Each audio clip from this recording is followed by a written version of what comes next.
Welcome, listeners, to another episode of Listen, Learn, and Love, hosted by Richard Osler. My guest on today's podcast, joining me from Utah County, is my new friend, Isaac Durfey. Welcome to the podcast, Isaac. Thank you for having me. I got an Instagram message from Isaac a few weeks ago. He had listened to Elder Jack Smith podcast, episode 825, a Black gay Latter-day Saint on a service mission, and reached out to me and said, could I be on the podcast? And I said, of course you can, because we're just looking for stories from brave, courageous people. And Isaac is one of those. Let me give you a little background on Isaac. He lives in Utah County. He is a Black Latter-day Saint. He's adopted at about 2 months old. He is gay. He's in his mid-30s. He is an active Latter-day Saint. He's also worked through prison time. He's off parole, and I kind of wanted to figure out where he was on that journey before he was on the podcast. He's off parole, so he's done his time. Part of that, he's going to talk about just why he went to prison and what he learned and how he found hope to go forward. And that will be a tender part of the podcast, and I hope that I admire Isaac willing to talk about that. He was very upfront with me in his first message to me, and I just hope that it gives others that have had really difficult chapters in their life or feel there's no Latter-day Saint like them, that they find hope in what Isaac's willing to share. I think I mentioned he's gay, he's active in the church. He's also worked through suicidal ideation, some suicide attempts, so this will be kind of a trigger warning, listeners. We'll talk about that tender topic here, and Isaac and I said a prayer, and I just admire his courage to be able to share his story. Is that okay, Isaac, for an introduction? Yeah, absolutely. And I will just turn it over to you to go ahead and share your story. Okay. Well, once again, thank you for having me, and I truly appreciate it. I've never shared my story on a large scale like this, so it's a little terrifying, not gonna lie, because there's like thousands of people. True. But here we go. Yeah, so like you were saying, I'm 34. I was born in Philadelphia, Pennsylvania, where my niece actually just got back from serving her mission, so a few months ago. But yeah, I was born February 11th of 1991. I was adopted at 2 months old.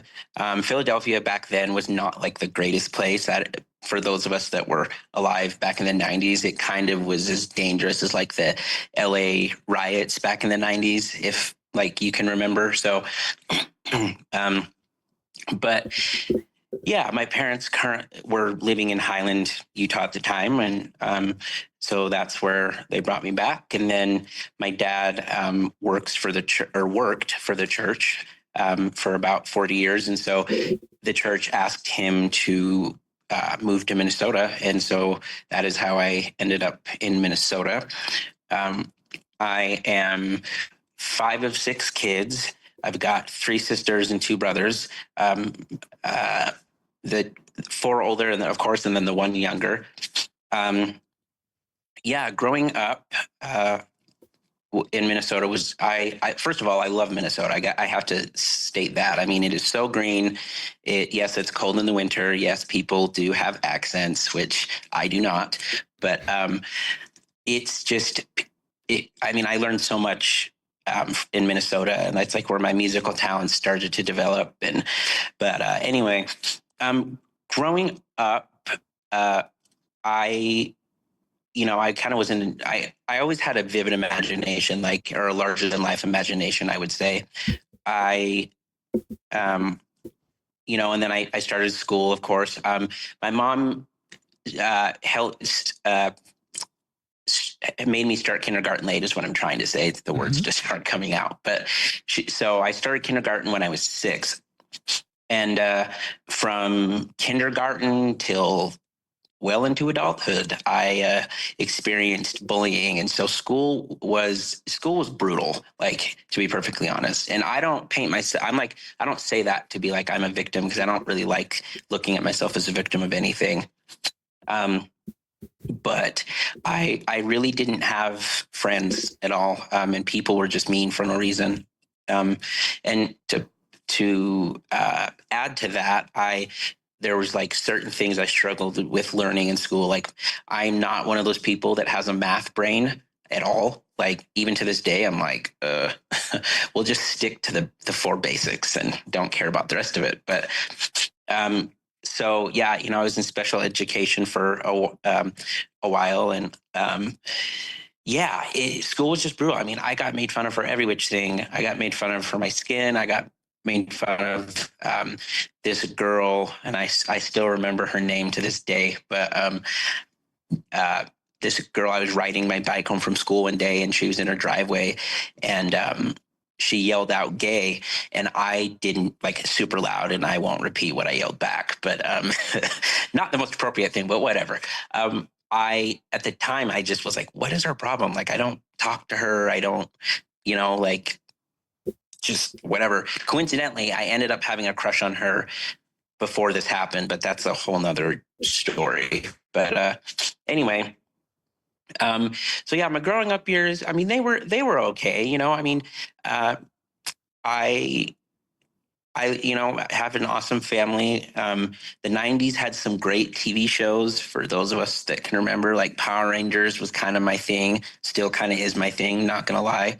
Um, so I Power Rangers was like that, my escape, I guess. Like I remember running home from the bus stop and like I could just make it in time for Power Rangers to start. So, but anyway, yeah, before the age of 10, I had viewed pornography. And obviously back then it wasn't as accessible as it is now. So, and we all know what that can do to a young mind. I mean, that started me on a path that did not lead me to great places. But um, I remember my mom about that time. I remember my mom asking me, she's like, Isaac, do you like boys? And I said, no.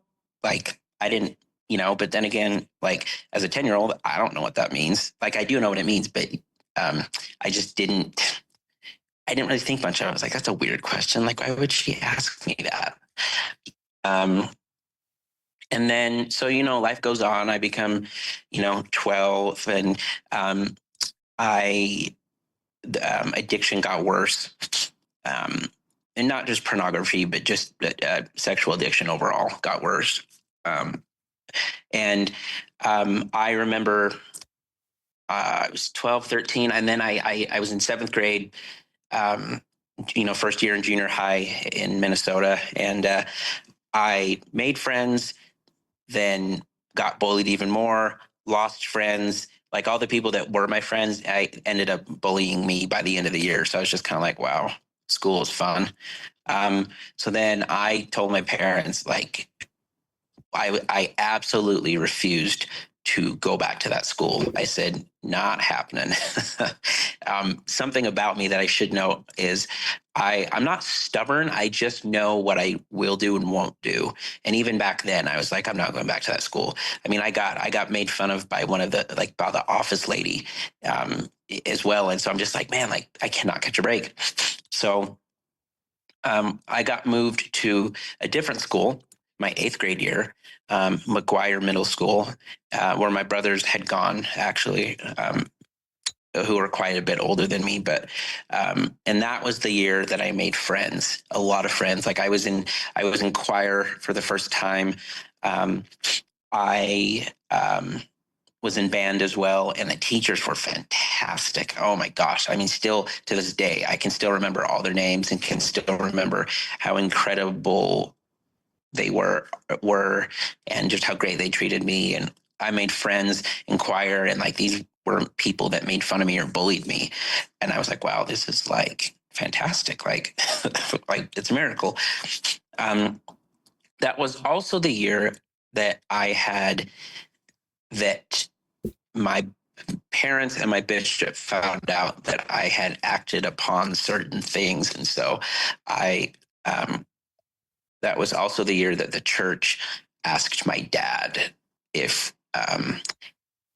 if he would move, if we would move back to, if we moved to Utah, and my dad would take a different assignment. And because of what I was going through at the time, my dad was like, "Yep," and I'm like, and I remember the day they told my sister and I. It was like 10 o'clock on a Saturday morning. Like, I vividly remember this. And my parents were like, "Hey, come downstairs. We're going to pray." I was like, "What the heck are we doing praying on on a Saturday morning? Like, that's very odd." And I seriously think God must have told me, because I was like, "We're moving," like in my brain. And then somebody said amen. And I was like, "Are we moving?" And my parents were like, "Yeah." And I may or may not have destroyed my room for quite some time after that. But because, I mean, I had grown up here and like had neighbor friends, and just no kid at 15 years old wants to move like across the country to a place that they've only visited and really have never lived. Um, so because of like the things that my bishop and parents had found out, and because certain people in the ward knew, I moved to, my parents just thought it would be better for me to have a fresh start. So we moved to Utah. Yay. So Utah is an interesting place. Every place has its ups and downs. I remember when I moved, after I moved here, I mean, I literally, like, in where I live in Eagle Mountain, it, at the time, it didn't. I mean, like I said, this is like 19 years ago. So there's, I mean, nothing out there. There's no kids my age. So making friends was just not a thing. Um, and and then obviously getting used to seminary as like a class, rather than like an early morning thing, was interesting. And the thing that I struggled with was, like, you'd go to seminary with people and then you'd go back to school and they act completely different. And that's not really like my thing. I'm like a very real person. I like real people, even if they're not perfect. I don't care. I'd just rather have you be real. Um, and the bullying continued. It just, what, it was relentless. And I mean, I remember countless nights I just cried myself to sleep and just begged my mom, like, "Do not make me go back to school." Like, I just hated it. Um, but my mom was so sweet. There were days, in ninth grade that I would call her and she'd come pick me up and take me to lunch or something. And I have awesome parents. During this time, I, between like sixth grade to about ninth or 10th grade, I found out that I have Asperger's, which nowadays they just call autism. But anyway, back then, even like back in the 90s, nobody really knew what Asperger's was, and nobody really talked about it. And so when I was younger, I got dragged to every psychologist, psychiatrist on the planet. Like, I would go kicking and screaming, and my parents would have to bribe me with food or with toys. And even to this day, I will still usually do something with food or toys involved. so, so I discovered that I had Asperger's, and I remember when my parents told me, and I just remember how upset I got, because I was like, I don't want to be any more different than I already am. So, and so I went to 10th grade. Was a rough year. Addiction got worse. 11th grade, got suspended 3 days into my junior year. Switched schools. Went to a charter school. That was a bit interesting, because I made, making friends with people that had already been friends for a while, and I was like, "Oh, okay, like, what's up, people? I'm I'm the new kid, and hopefully you don't hate me." But and even at my charter school, I got bullied, and I'm like, man, this just won't stop. I remember one time, when I was younger, so I still lived in Minnesota at the time. I remember I was at my neighbor's house, and we're just all playing, and their mom, Janice, and all our former neighbors still live in where we used to live. So, but yeah, Janice had asked me, and she's like, "Oh, hey, what did you write on your knee?" And like, I had written something all over my knee, and I distinctly remember this. but as a little kid, we don't always comprehend what the significance of something is, just because our brains don't think of things like that till we're older. But I had written the word stupid all over my knee, right? And so Janice was like, "Why did you do that?" And I said, "Because kids at school, that's what they tell me I am." And I remember she had called my mom, and I can't remember what my mom had said, but the reason I bring that up is because I don't know why, but I believed what these kids would tell me. And so then it just got stuck in my brain and didn't really work its way out for such a long time. And so that's where a lot of my defeating thoughts would come from. And a lot of my like self-hatred, I think. And so, I mean, kids are vicious. They are mean. Like, holy crap. I don't know what it is. I even getting bullied as a teenager and as an adult, I'm like, don't you people have something better to do? But anyway, so but back to 11th grade, I had made friends. And they weren't. I wouldn't say I was best friends with people, but there was one person I was best friends with, and then it was me. His name was Jansen, and then we were really good friends with a girl named Erica because Jansen and Erica really liked each other. So it was just us three. But by the end of the year, once again, I got ditched. So senior year, I just was like, let's just get through senior year, do basically nothing and graduate. And then if I never want to go to school again, I don't have to. So yeah, that's kind of what happened. And I didn't really have a life plan. I knew I wasn't going to go on a mission. And the reason I knew that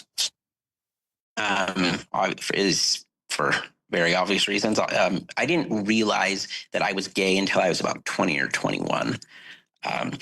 But I remember I met Richard G. Scott, a former apostle of the church, that at a regional conference that I don't think they do those anymore. But I met Richard G. Scott, and he said, "Isaac, you're 9 years old." And I said, "Yeah." And he's like, "Are you going to go on a mission?" And I said, "In 10 years." And I said, "Yeah, absolutely." And in the back of my mind, I knew I wasn't going to go. Not because I had an issue with it, but just something in me was like, "You're not going to go." So yeah, I graduated high school, didn't have a life plan, no mission. I was about 20 or 21, I think, when I realized, oh, Isaac, you don't just like it you don't just like the physical stuff with guys. Like, you actually like guys. Like, it's not like, you gotta kind of. So I kind of was, my eyes kind of opened. And one particular morning, it was like 2, 3, 4 in the morning. I was watching a movie about a boxing coach, an older boxing coach that was gay, but nobody knew it. He was training this younger boxer. Eventually, they go to this cabin so they can train, and this guy, the coach, is giving this guy a massage, and then the younger guy freaks out. And so anyway, by the end of it, the coach commits suicide. And I was like, so I was like just terrified. And I remember just sitting there sobbing. And it's, like I said, this is 3, 4 in the morning. It's like, I don't want to be gay. Like, I was like, please just don't let me be gay. And so, yeah, I texted my best friend at the time who from Minnesota, who was going to BYU. And I just said, hey, like, this is basically what I'm planning to do. So, and then I was planning to on taking my life, and at that time, and so 2 minutes later, I got a text from him and just saying, hey, what's going on? And again, like, I mean, usually a college student really wants sleep at 3, 4 in the morning, but and so he talked me out of it. He saved my life that day. And I remember to this day, I'm still grateful. And we don't talk anymore, but I'm still beyond grateful for this person. And so fast forward to, I was probably about 22 when I first got in trouble with the law. I just, and I mean, I won't completely go into details, but, just really struggled with acting on my feelings. And that got me in trouble, went to jail, got out of jail, got in trouble again. So this is between like 22 and 24. Got off probation. And so I was about 20, I just turned 27. And yes, I know I skipped a lot of years, but I had just turned 27. And I was like, oh, it's going to be a great year. Like, I'm finally going to get the Melchizedek priesthood and go to the temple and blah, blah, blah. Literally a week after my 27th birthday, I got arrested at a Wendy's in Highland. Like, so one of my friends was like, going to Wendy's, doesn't that trigger you? I said, if it was that Wendy's, it probably would. But yeah, so I'd gotten arrested. And I did not want to go. And it was on the news. This time it had made the news. And I'm like, first of all, I'm like, I am not newsworthy. Like, I'm not that cool. Even if I commit a crime, like, I'm not that cool. And I remember thinking, man, they could have like used a better picture or something. But anyway, so got sentenced to prison. I remember the day that happened, I just sat back down in the courtroom and just sobbed, and my family's waving goodbye to me, and my mom's the last person waving, and she said, I love you. And I mean, it was just, that was a horrible day I don't like to think about. But basically, I will be completely honest, I committed a sex offense. And so, which, most people hear that and they're like, wow, okay. And so I spent 4.5 years in prison. One of my friends is like, you served a 4.5 year mission at the Utah State Penitentiary. I'm like, okay, but we just laugh about it because, I mean, if you can't learn to laugh at horrible things that happen to you, I mean, you got something wrong with you. But anyway, so was in prison for 4.5 years. Prison's scary. I'm not gonna lie. I mean, I'm only 5'5", and so I'm this tiny little black kid, and everyone is like, "There's no way you're as old as you say you are." And you get mistreated by guards. You get definitely mistreated by inmates. I mean, bullying was at its peak at that point. I had people try to spit on me. I had people wipe boogers and snot on me. I got called the N-word. I got called every word under the sun. Got mistreated horribly. And it was hard. There's days I'd call my parents crying or just go cry to somebody I'd been friends with. I also, when I was in prison, I've only ever been in one relationship. And this is funny. I've never talked about this like publicly anywhere. I have only been in one relationship. It was when I was in prison. And I want to go back to my 27-year-old self and kind of slap myself in the face and be like, what are you thinking? Just because of how everything turned out. But that relationship, it taught me a lot. It taught me how I don't want to be treated. And I'm not perfect, right? Like, no one is. I wasn't perfect in this relationship. But but this other person was physically abusive once and mentally and verbally abusive every day, if not every other. And I had people tell me all the time, like, what are you doing? Like, dude, you're smarter than that. Like, just forget this person. And I never been in a relationship. And when you're in prison, it's just nice to have somebody care about you. And, but then this person ended up cheating on me. And so I was like, anyway, so we ended up breaking things off. And I think part of the reason I went into a relationship is because I had lost hope.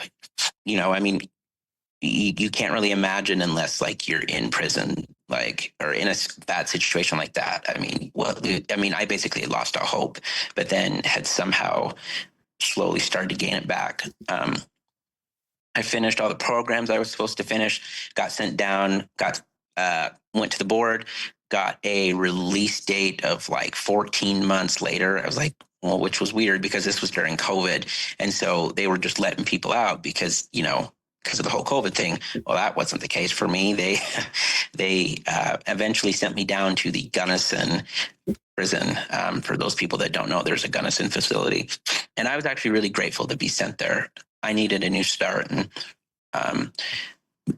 anyway, and so, I got out of prison May 10th of 2022.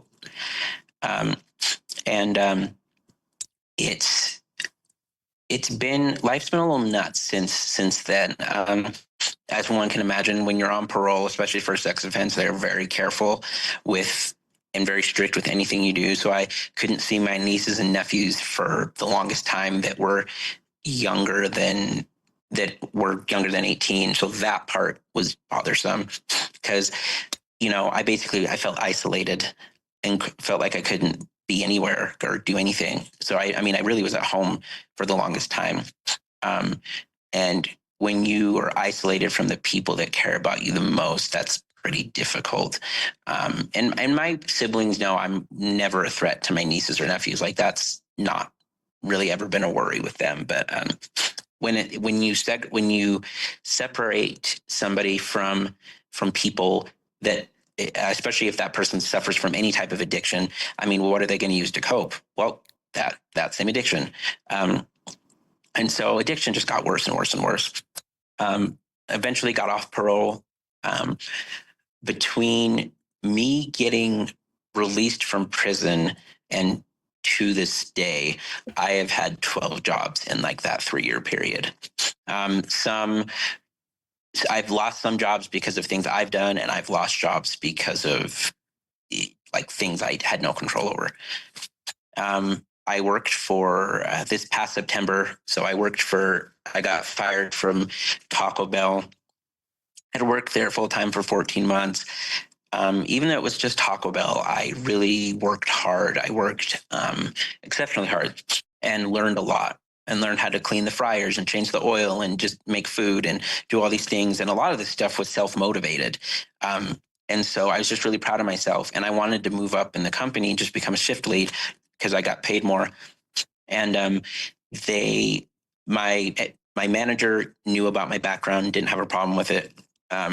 Her boss knew about it, didn't have a problem with it, had my background run. And what I was told was, oh, there have been people in similar situations that have become shift leads, so I'm not really worried about it. Okay, cool. So I get my background check back on a Friday. I go into work that next Monday, and both my general managers' bosses were there. And I was like, oh, something's going down. I was like, I'm getting fired, aren't I? And that's exactly what happened. They said that one of the bosses was like, HR says that we have to let you go because your background's so bad. And I'm like, well, then just don't promote me. I'm like, I don't understand what we're, that makes no sense. And so, they fired me, and I had just gotten kicked out of the place I had lived in American Fork. And so moved, had moved back home. And so,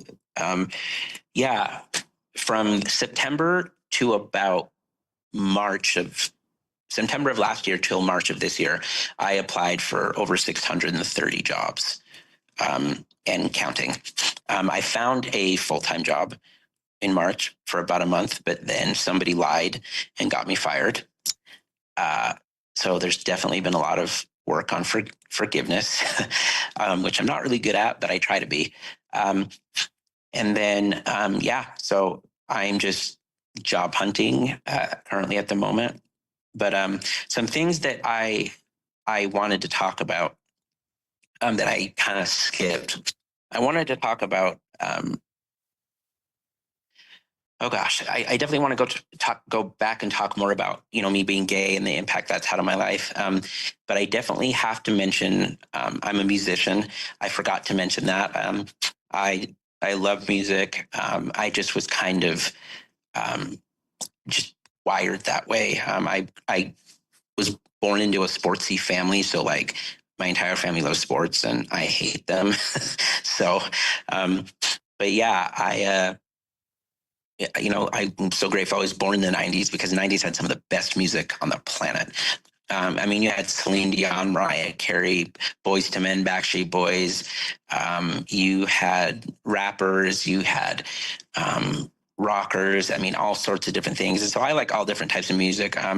Love country music, but not so much the newer stuff. But and then 2005 comes along, and I become a huge. That's the first season I'd ever watched American Idol. Didn't know what it was.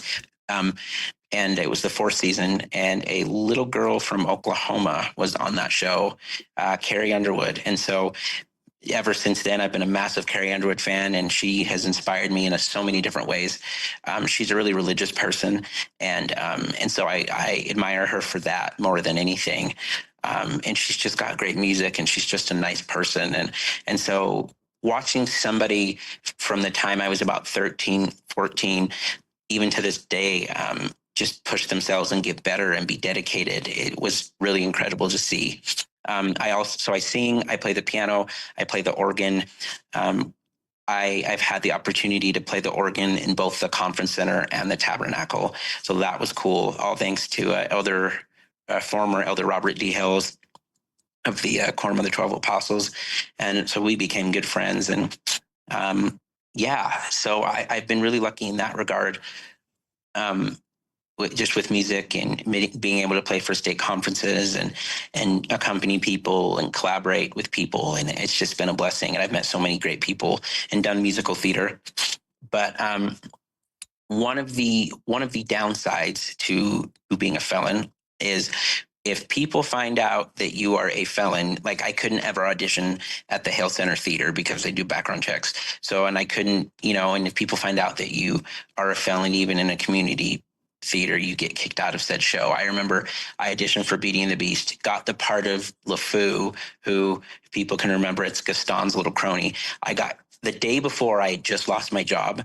This is a different job. I just lost my job. And then the next day I got a call saying that they'd have to, ask me, basically let me go from the show. And I was like, oh, fun. So it's been an interesting ride as far as being a felon goes, and especially that kind of felon. But what I wanted to touch on was being gay. I will let people know right now, when I discovered I was gay at 20, I hated it. I mean, I absolutely hated it. I loathed myself. I did not want to live.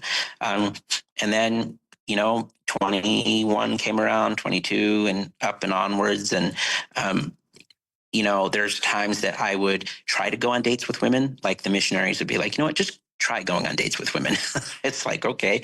So I'd go, and like dates didn't go well. And then of course I was in and out of jail and then prison. And then I have tried dating guys. Does not go well for me. I remember for those people that live in Utah, there is a club downtown called The Milk, and it's a gay club. And I am not a club person at all, like at all. That is so not my vibe. I took a date there. The entire way there, the date proceeds to rip the church apart. And I'm like, look, we don't have to think the same religiously, And so I honestly, I was driving the car. I probably would have jumped out of the car, to be perfectly honest. So then we get to the club.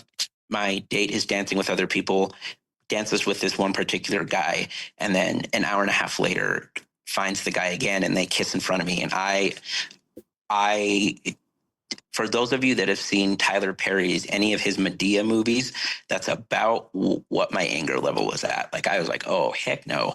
I always say my inner thug came out that night, because I was just like, I was yelling. I was like, dude, you need to get out here, because I'm leaving. And so he finally got a ride. I had left. My mom's like, you shouldn't have even said anything. You should have just left. But I was like, yeah, you guys raised me to be better, though.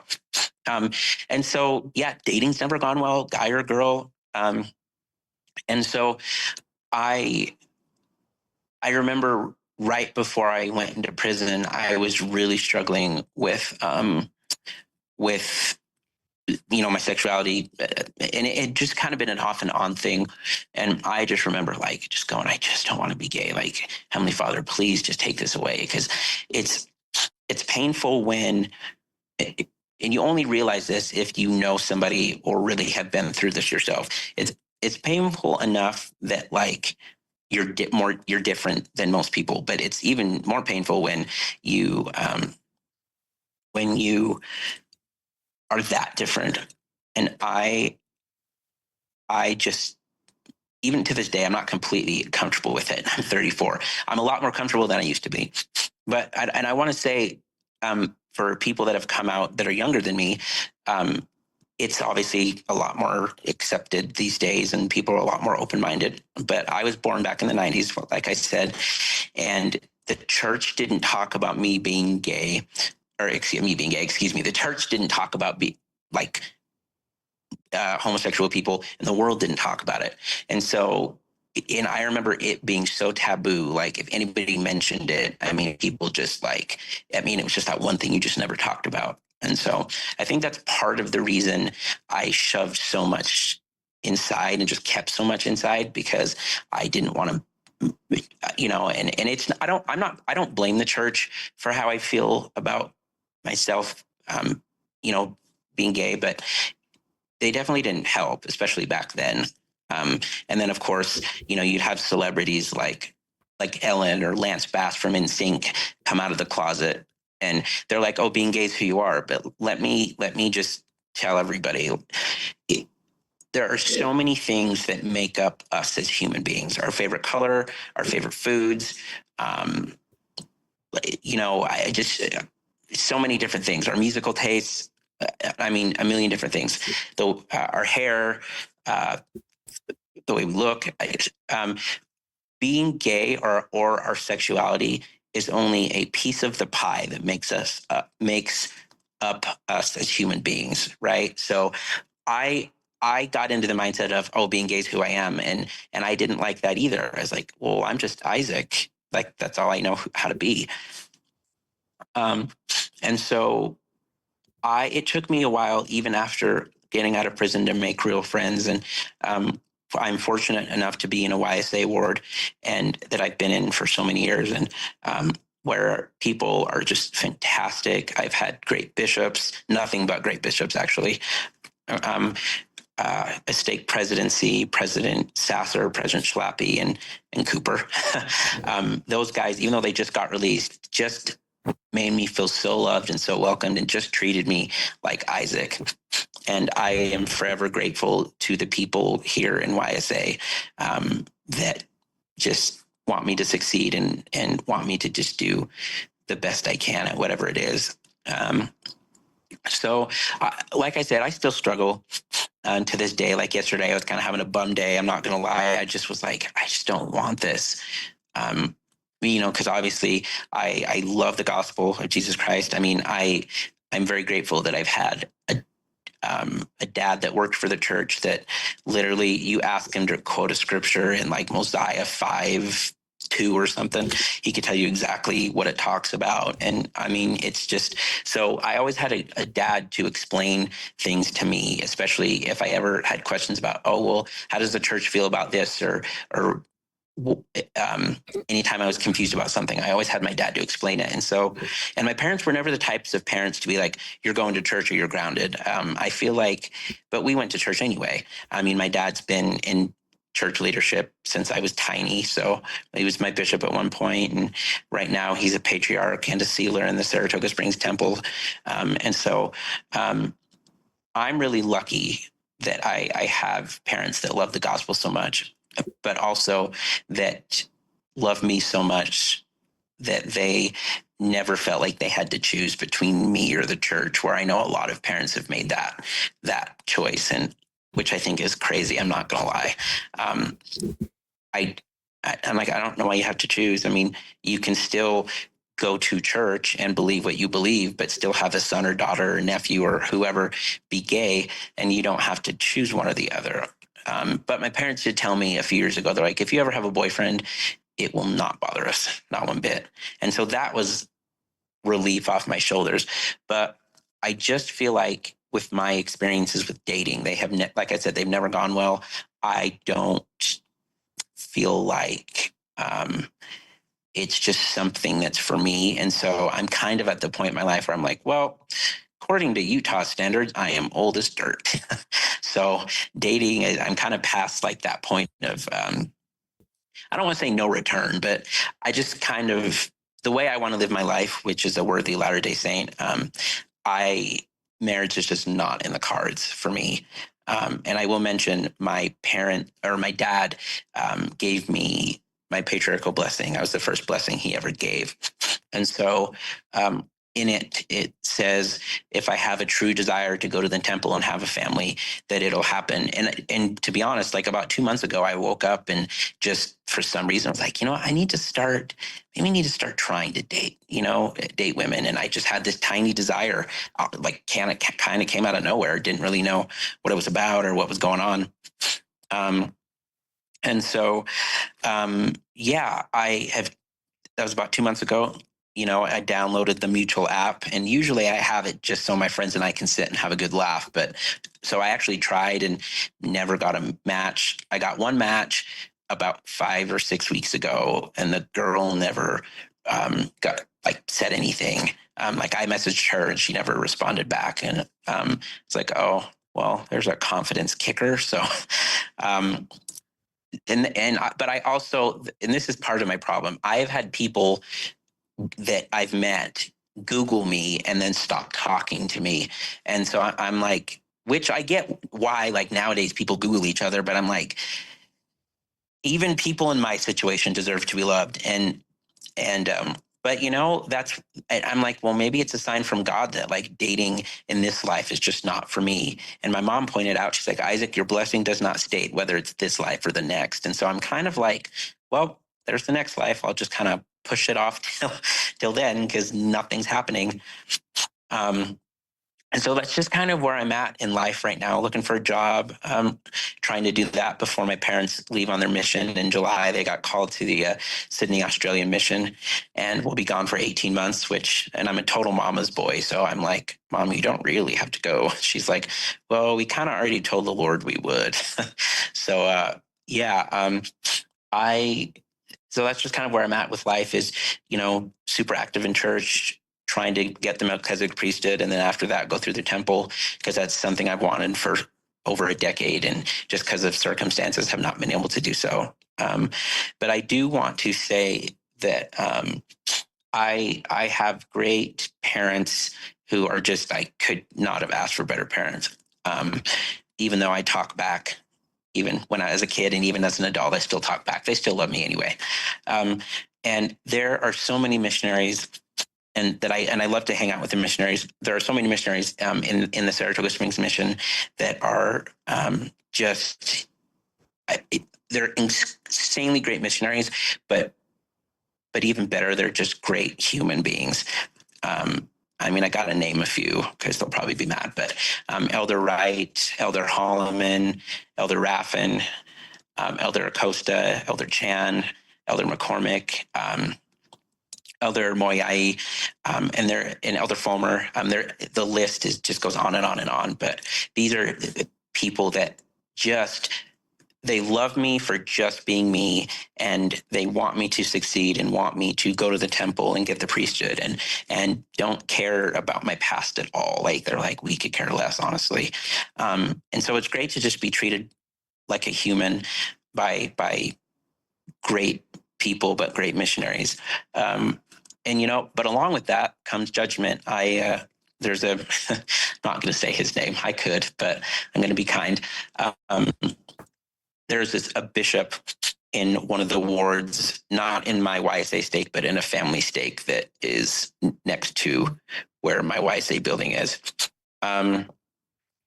He judged me, and I had gone to church with two of these missionaries, Elder Groendyke and Elder James, who I also think are fantastic. And I'd gone to church with them for maybe like 3 weeks straight, just because I was like, I just kind of needing a change of scenery for a minute. I'd still go to my ward, but anyway, this bishop comes up, shakes my hand. And then I come to find out this bishop calls the mission president, and I don't know what he said. I just found out that he said something, and apparently he was just concerned. And I remember thinking, concerned about what? Like that I'm doing something to the missionaries, which is hilarious because I don't look at my friends that way or look at missionaries that way at all. And so that made me mad. And I've forgiven this bishop. I mean, it took a minute, and that was what, 2 months ago, month and a half ago. I've forgiven this bishop, but I just am like, but for a bishop to sit there and judge you without knowing you, and I get it. Like, you see if you Google me, you see sex offender. I get it from that standpoint, but really, man, like, you're a bishop. You shouldn't be judging anybody. You shouldn't even be that calling if you're going to sit here and judge me. And I'm the type of person, I actually like confrontation, which most people are like, there's something wrong with you. I like confrontation, or I like getting in somebody's face. And it took all of my restraint to not drive to this church building on a Sunday, knock on this bishop's office door and be like, surprise, like, let's have a conversation, and sit there and defend myself and tell him how wrong he is. Plus the missionaries were like, don't do it, dude. It's just going to make things worse. And so I didn't, but there have been situations like that, not many, but a few, over the past decade that have just, it kind of stinks. People are judging you when they don't know you and don't know your story. And I've worked really hard at not being that person. Like, I wake up every day and I'm like, I'm just Isaac. Like, that's all I am. And that's all I want to be known for. I don't want to be known for being a felon or being gay or whatever, or being black. Like, I just want people to be like, oh, it's just Isaac. And those are my favorite people that treat me as such. And so, yeah, that's kind of where I'm at in my life at the moment. So I hope all that made sense. I don't know what I said, but I hope it made sense. You did a really good job, Isaac. You're very bright, very articulate, an excellent communicator, and just thank you for your courage to share some of your story. These are the things I wrote down, listeners, that sort of popped out to me is when you had Asperger's, when you learned you had Asperger's, this line you said, I don't want to be any more different than I already am.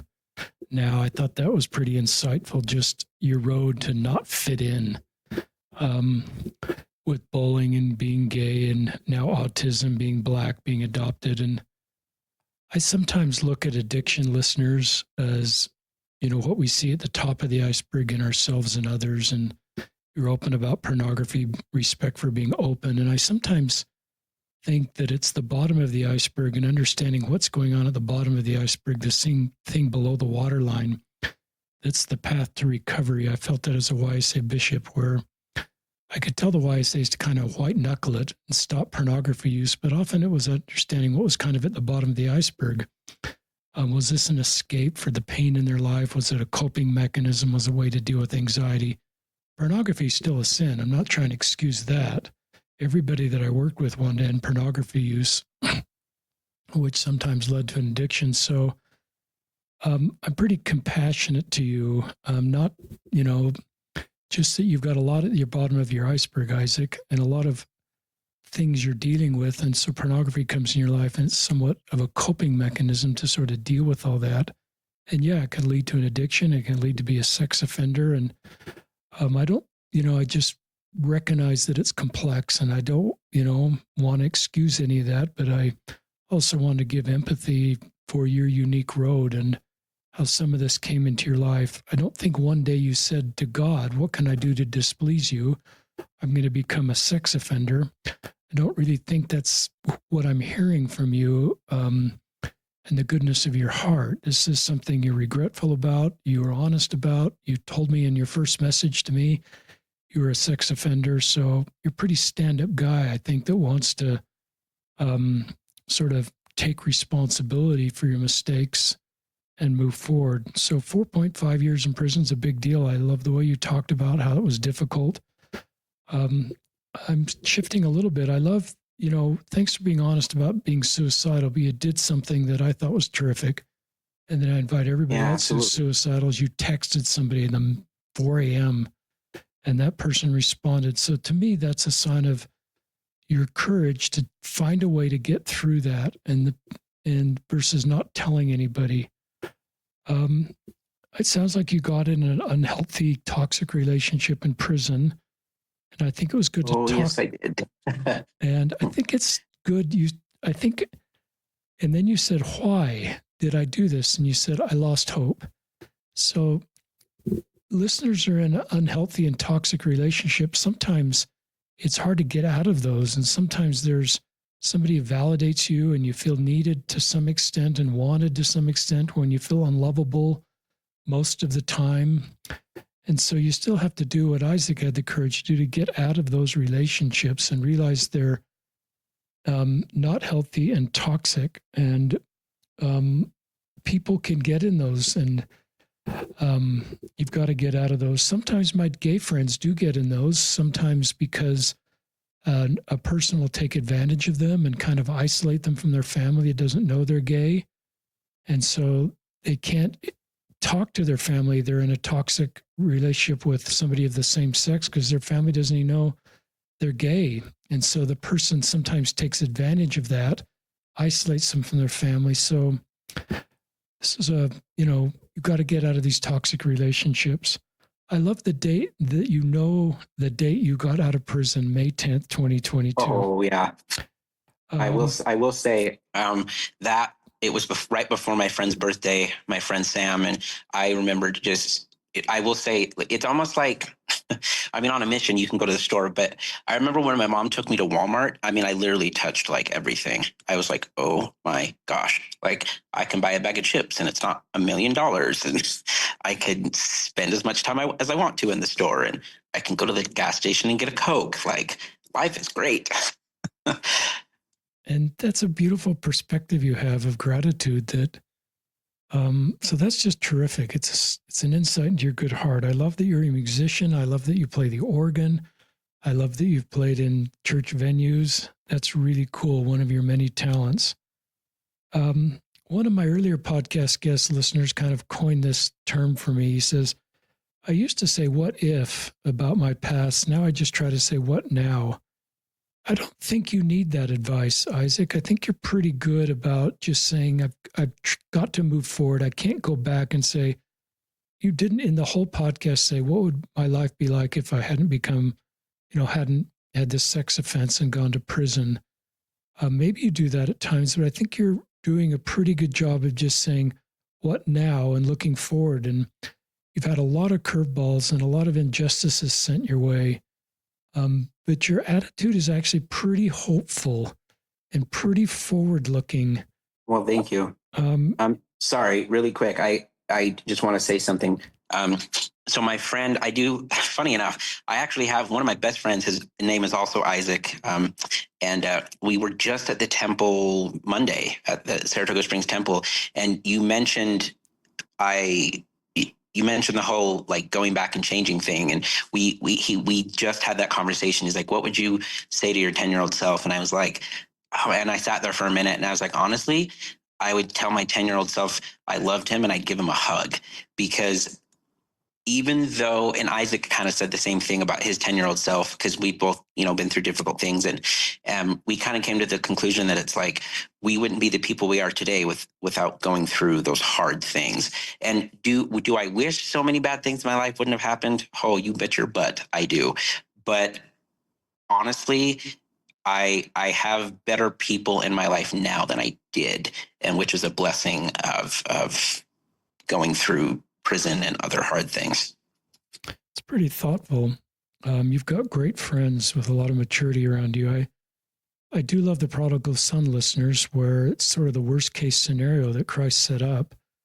He sinned against heaven. He sinned against his father. He was in a faraway land, and he came unto himself, and he concluded he would never come back as a son. He sort of passed judgment on himself and concluded he'd come back as a servant. Then he makes that long, lonely road on the desert in Jerusalem, just pretty barren. And the father is working the field and sees his son. And I think that father represents our heavenly parents and the Savior when we come back. And he ran towards him and he put a ring on his finger and a coat, and forever answers the question, when we come back, do we come back as a son or daughter, as a servant? And I just think that's the most beautiful part of Scripture, that talking about the character of our heavenly parents and the Savior. And, I think I'd sort of imagine the conversation back to the farmhouse with the prodigal son. There was no shaming that. There was no, at least the Scriptures don't say, what were you thinking? Or it was maybe like, what did you learn? Because we learn from our mistakes, and what are you going to learn so that you don't make that same mistake again? And so I just think the positive nature of repentance represented in that parable is just how we should approach the mistakes in our life, really big ones and really small ones. And so I thought that was just terrific. I love the way you frame up being gay as not sort of this main identity of you. President Nelson talks about our three primary identities, but that doesn't mean we still can't have identities underneath that, listeners. And we have Swahili branches and Tongan wards, and we have gay members and lesbian members, but we shouldn't say, don't identify as gay because all you're supposed to identify is these primary labels. So I think you have a good balance there where you, you're gay and you seem to own that and you've told people, but it doesn't sort of your number one identity. No. I thought that represented a real confidence in who you are, but you're honest about being gay sort of makes your road in the church a little more complicated, maybe trying to make a marriage with a woman work. And yep. Oh boy. I probably have everybody I know come to that wedding if that were the case. I'm not gonna lie. But I will say, actually, my whole pie analogy is actually thanks to Carrie Underwood. She was on the Tonight Show with Jimmy Fallon like ages ago, and she said something about, she was talking about pie and like just in a certain way, and that's just what made me think of, I'm like, Isaac, there's so many more things before you are being gay or before you're a sex offender. You're a child of God. You're a son. You're an uncle. You're a nephew. You're all these things. And I will say, the reason I don't consider myself a part of the gay community, which obviously I don't, I'm not really a judgmental person, but the reason I don't consider myself a part of that community is because I feel like so many people, not everybody, but quite a few people use that as their identity, as their main, like what they identify by. And I get it. Like, I totally respect that, but it's just, I just want to be known as Isaac because I don't want my sexuality to ever define me or ever be like, that's what people remember me for. Because I think that's great. Like, I'm a lot cooler than.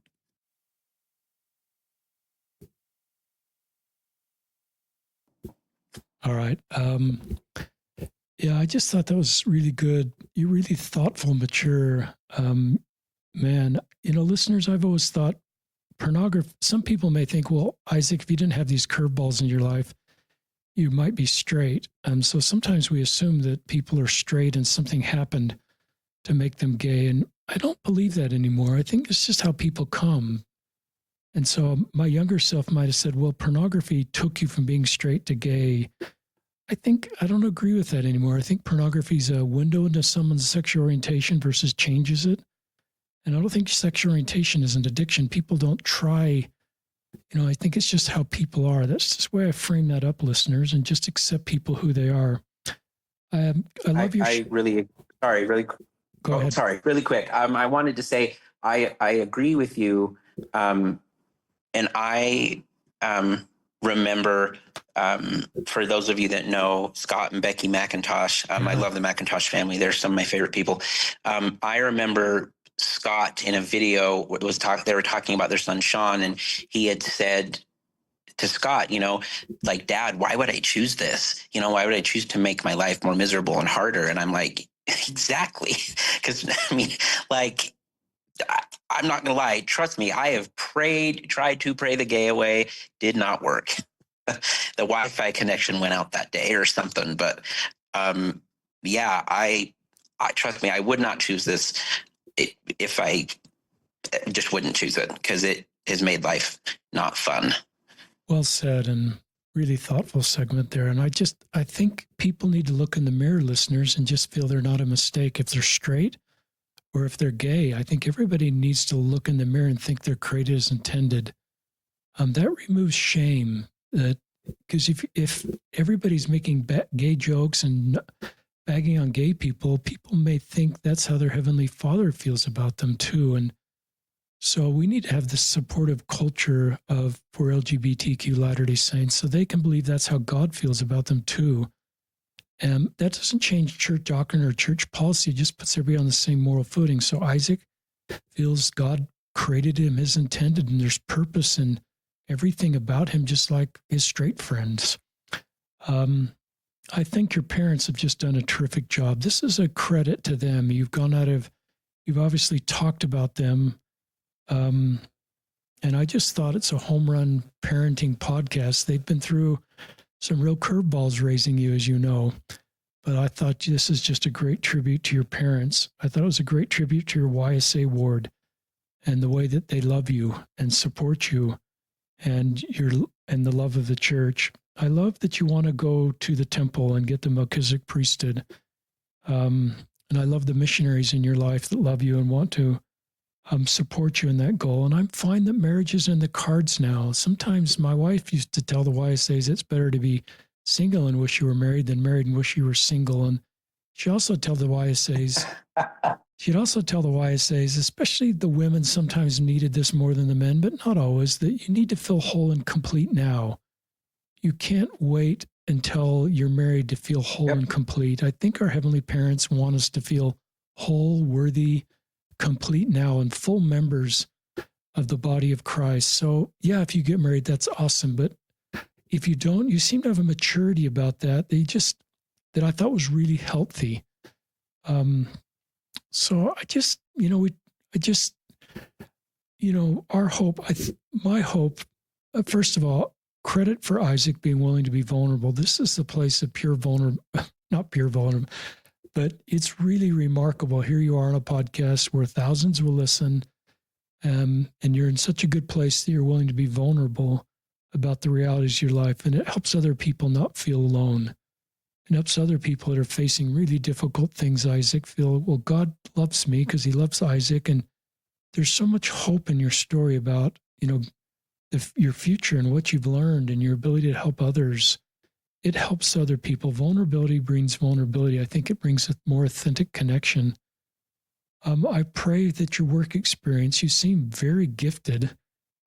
Isn't like, maybe there's been some performance issues along the way. You didn't quite, but it sounds like you've had some very good work experiences, and then your past has sort of created a cloud over you. And I just pray that future opportunities will open up to you. You're needed in the workforce, however that works for you. And so I personally just pray for better support for you. Here's a question I wrote down earlier as you were talking. What do you worry you'll ever reoffend again and become a sex offender again? Talk about that. That's kind of a tender question. Are you okay addressing that? Yeah. No, go ahead. Honestly, it's no, not at all. I say I put that behind me, other than the fact that, it does come up, because obviously when you apply for jobs and apply for places to live and whatever, but no, I don't. I mean, and I want to make it clear, I don't look at minors in that way. To be honest, it was me wanting to act out physically with other people. It wasn't so much like a minor thing. And I'm not saying that to excuse it, because like I said, I mean, I take responsibility for it, and it happened, and I'm trying to move on from it. But no, honestly, I'm at a point where I'm like, I am not going back to prison. I am not going back to jail. No way. So not happening. I enjoy my life way too much.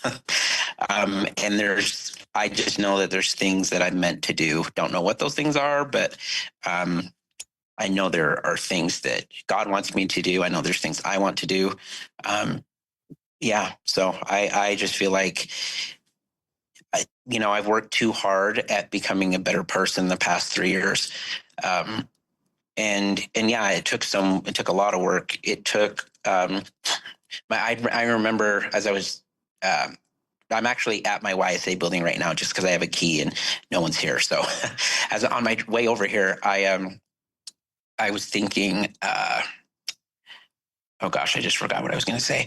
I was just thinking about how my parents, I got home from prison and my parents would be like, they'd kind of be like, oh, they'd call me out and be like, oh, you're super angry, or like your prisonness is coming out or something. And I didn't really know what they meant at the time, but I look back on it now and I'm like, that makes a lot more sense. I just had to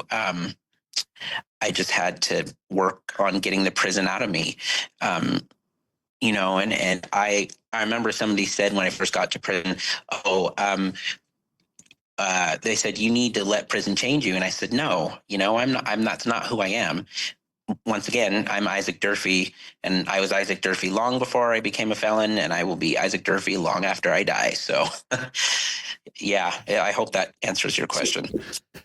I'm glad you took that question on, because I would guess other people that have gone through difficult chapters of life worry if they're going to repeat that chapter. And I think part of not repeating chapters like that is trying to understand the backstory of, sort of the bottom of the iceberg stuff. What got you in that place in the first place? And then, trying to just deal with that. Sometimes therapy is helpful. Obviously, the gospel is helpful.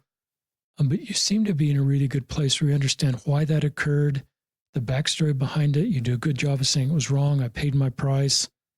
And so, not everybody's going to reoffend, listeners.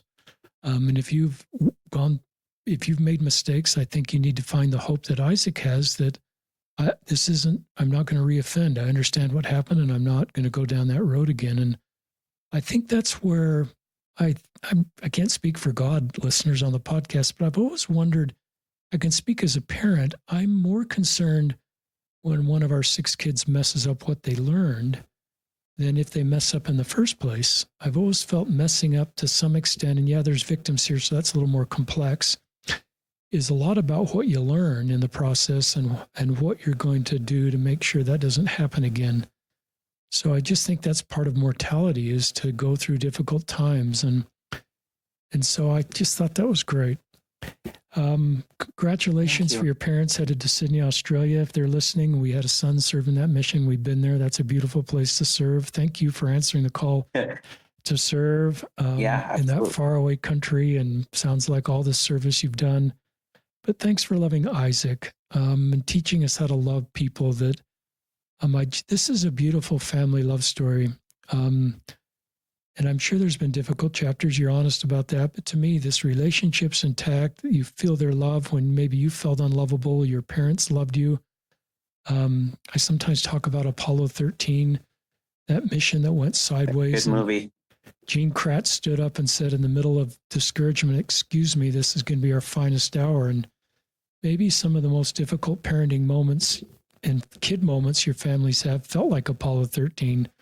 But in some ways, it's been your finest hours. You've come together as a family and support each other and navigated really complicated things. So this is a great parent story. We're not hearing your parents, but you're giving such a good shout out. But it's a credit to you, Isaac, for hanging in there, for staying in the church, for finding community in the church, for finding the gospel, and still wanting to go to the temple and get the priesthood. Do you have anything else you want to share with our listeners? I do, actually. Good. There's something I forgot to say, and I cannot believe I forgot to say this. Good. I was, I'm like, oh my gosh, I'm gonna kill myself. And I don't mean literally, but I get mad at myself for not saying this. I remember being a teenager, and I remember people always saying, stand up for what you believe in, stand up for, the church. And I was like, no, I'm good. But I remember being in prison, and one night people were saying stuff about, my biggest pet peeve with people talking trash on the church is get your facts straight. So I remember I was in a pod with, there's 10 of us in there. I remember I was watching something on TV and people are talking about the church, and I never usually get in those conversations because I don't want to argue with people, because they're the types of people that just won't hear what you're saying anyway. But I finally turned around and said, well, you guys shut up. If you're going to talk about the church, get your facts straight. And then they were quiet after that. And I just want to make it a point to say, because so many people think, oh, the LDS Church hates gay people. I'm going to make this very clear. The LDS Church does not hate gay people.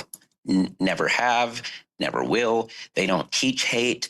And some people are like, how can you be in a church that hates gays? And I'm like, they don't. I'm like, if you listen to what they teach, they don't hate gay people. And, for those people that listen to this podcast that maybe aren't members, on the side of every church, there's this little sign that says all are welcome.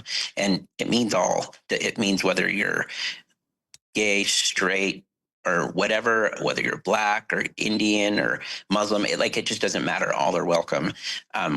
And that's why I love the Church of Jesus Christ of Latter-day Saints, and why it means so much to me is because the gospel has given me everything I have and then some.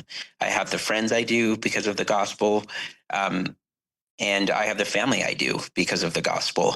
And the thing I love most about my parents is, besides the fact that they're very funny, but they decided when they got married, it'll be 50 years in December, they've decided that the gospel was going to be, they were going to put the gospel first and raise our family, raise my family that way. And so I am just really grateful to them for doing that.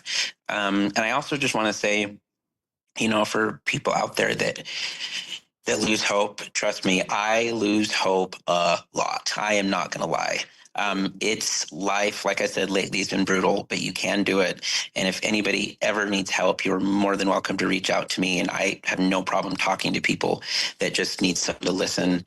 I've had so many people, once again, in my life that have just been awesome. Like, the missionaries, I cannot brag about the specific ones enough. There's so many I didn't name, like Elder Kennington and Elder Harvey and Elder Greaves. And Elder McComber. There's just so many that I can't even begin to name that are just fantastic people and just want me to succeed. My parents, of course, my family, my other friends, I'm just very blessed to have great people around me. And that's something I will never take for granted. So. That's great. You've got a great life ahead of you. My guess is your 45-year-old self, if that person could talk to you now and say, well, you're in such a great spot. For your 34-year-old self, employment's still kind of a question mark, but I just think that's 11 years from now or 10 years from now. I just think your older self is going to be really grateful, Isaac, for the work you've done now. And your older self will say you're not too old, even though you're feeling maybe 34 feels old. I think you've just done a lot of work to get in a really good spot to make the rest of your life possible. You're not 65 coming on the podcast saying, now I'm kind of in this better spot. So I just think you have a great life ahead of you. And I love your testimony of the church. I love this idea that a lot of prayers are answered, listeners, through the helping hands of others. And that's, to me, such a core part of the gospel is our ability to love others, even when they don't feel lovable themselves. And this is a beautiful story of people around you that have loved you and helped you. And so, and you do that a lot for people. I would guess we talk about the wounded healer on the podcast, listeners, as you know, and then I'll close. A minister's service won't be perceived as authentic unless it comes from a heart wounded about the suffering which he speaks. The great illusion of leadership is think others can be led of a desert by someone who's never been there. So you've been in some pretty brutal deserts, Isaac, that sometimes have a lot of pain, not much hope, and you regret being in some of those deserts. But part of that is part of your ministry is you're able to give hope to others, because you know what it's like to be in prison, you know what it's like to be gay, and you know what it's like to be bullied. And none of these, some of those things are, your choice to, the sex offender stuff. I don't want to harp on that and make you feel bad about that. But some of the stuff, okay. You shouldn't be bullied and, and you're Black, so you're a minority and sometimes you get bullied for that. So I just think you're a remarkable man who's loved by God and has a great mission here to help others. So thank you, Isaac, for being on the podcast. Yeah, no, thank you. You're so welcome. It's an honor, really. And so this is Isaac Durfey, and we'll put some of his contact information in the show notes, listeners, in case you want to reach out to him. And Richard Osler signing off from another episode of Listen, Learn, and Love.